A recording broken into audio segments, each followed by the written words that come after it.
Vous êtes probablement au courant de quelque chose qui oppose Facebook et Apple, notamment la régie publicitaire de Facebook, ce qui a amené à certains changements qu'on va couvrir dans cette vidéo. Alors pour vous expliquer très rapidement, initialement le tracking des visiteurs du site se faisait côté client. Quand on dit côté client, ça veut dire dans le navigateur de votre visiteur.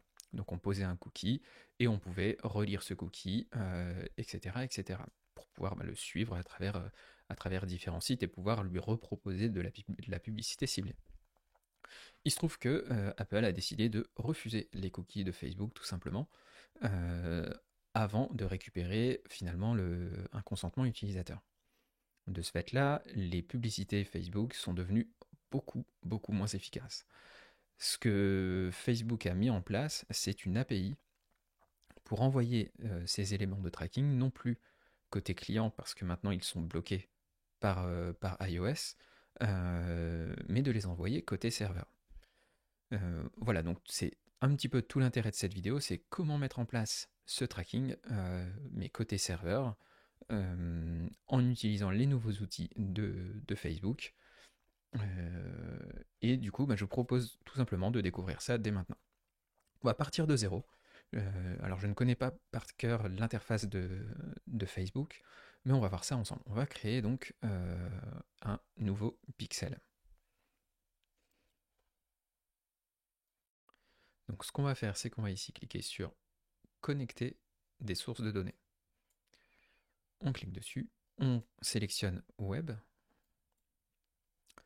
on va entrer le nom de notre pixel en réalité, pixel tuto, et donc on a créé le pixel. On va indiquer l'adresse du site, donc nous c'est un faux site, hein. On travaille juste ici. Alors vous allez devoir entamer une procédure de vérification, forcément. Euh, Ici, on va pouvoir justement sélectionner API conversion et pixel Facebook. C'est effectivement ce qui est recommandé. C'est ce qui va permettre d'envoyer les événements justement, non seulement côté client, donc dans le navigateur, mais en plus côté serveur. Et ensuite, je vous montrerai très rapidement, l'objectif c'est de permettre à Facebook de dédupliquer ses envois, et en les dédupliquant, il va être en mesure de mieux scorer, en fait, de donner une meilleure qualité de lead pour les prochains leads qu'il va vous envoyer. Donc là, on clique effectivement sur suivant. Alors, je vous passe tout ça. On va les paramétrer et on va l'implémenter manuellement.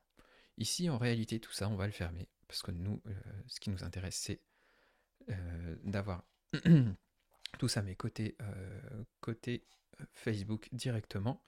Et là, en descendant, en fait, faites attention à bien sélectionner le pixel en question. Vous cliquez sur Paramètres. Et en allant sur Paramètres, vous allez trouver la section API Conversion. C'est là que vous allez avoir quelque chose qui s'appelle Générer un token d'accès. On va cliquer dessus, mais dans un premier temps, ce qu'on va faire, c'est qu'on va récupérer le nom, le numéro du pixel, et on va le copier. Ensuite, on va donc dans les paramètres marketing de notre site, et on va coller ce pixel. Ici, en dessous, vous voyez qu'il y a écrit token Facebook. Donc c'est là qu'on va essayer. Justement, on va redescendre et donc dans API conversion, vous avez généré un token et donc je clique sur générer et je vais pouvoir le copier. Je vais pouvoir le copier, hop, et je vais le saisir juste ici. Je descends, j'enregistre. Et en réalité, à ce stade, la configuration est terminée. C'est-à-dire qu'on va envoyer l'ajout au panier, on va envoyer la création des commandes, etc., etc. Et donc, je vais vous montrer comment vérifier tout simplement que vous avez bien ajouté tout ça. On va utiliser l'extension de Facebook ici, donc Facebook Pixel Helper. Je vous recommande vraiment de l'installer. Et on va tout simplement recharger la page. Et là, on voit qu'effectivement, du coup, il y a bien un événement déjà PageView qui a été ajouté. Et si je clique sur s'abonner, que je remplis réponse, hop, tac. Donc ça, c'est les questions de profil pour ceux qui en ont. Et la réponse, tac, 01/01/2022, hop.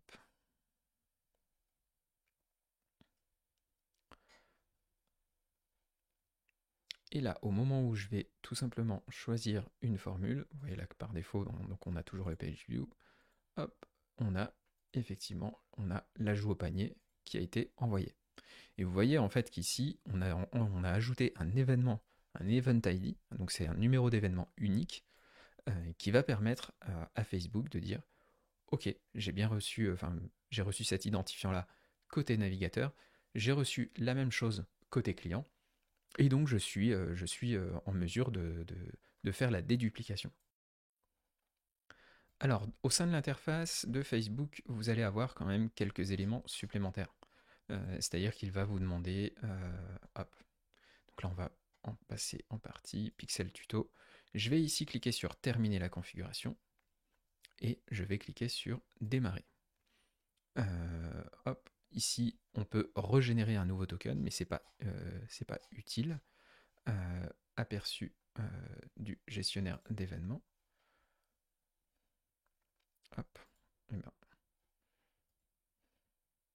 on va en refaire un nouveau. Alors moi, attention, hein, si vous le changez, si vous le régénérez ici, pensez bien à le reporter juste là.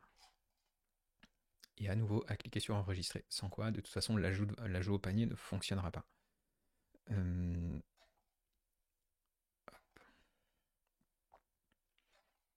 fois qu'on a fait ça, normalement, c'est terminé. Il y a la liste des événements normalement à sélectionner. Je voulais vous montrer ça. Alors, voilà l'information que je cherchais. Ici, vous allez devoir cliquer sur ajouter des événements et vous allez donc utiliser utilisation de l'API conversion. On va cliquer sur installer manuellement. Et là, on va avoir l'ensemble des événements. Alors, on va tout cocher de toute façon.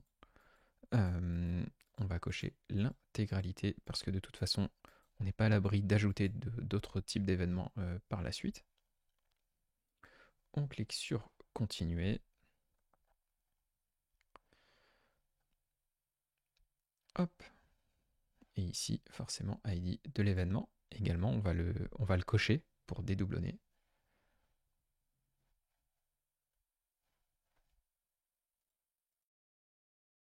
On va également cocher adresse IP du client et son adresse mail, etc., etc. Hop. Voilà, donc ça c'est principalement les éléments dont on a besoin. On va ensuite cliquer sur continuer. Tout ça, vous n'en avez pas besoin. Hop, je clique sur démarrer. Et ensuite je décoche parce que de toute façon c'est terminé. On va également le faire côté pixel.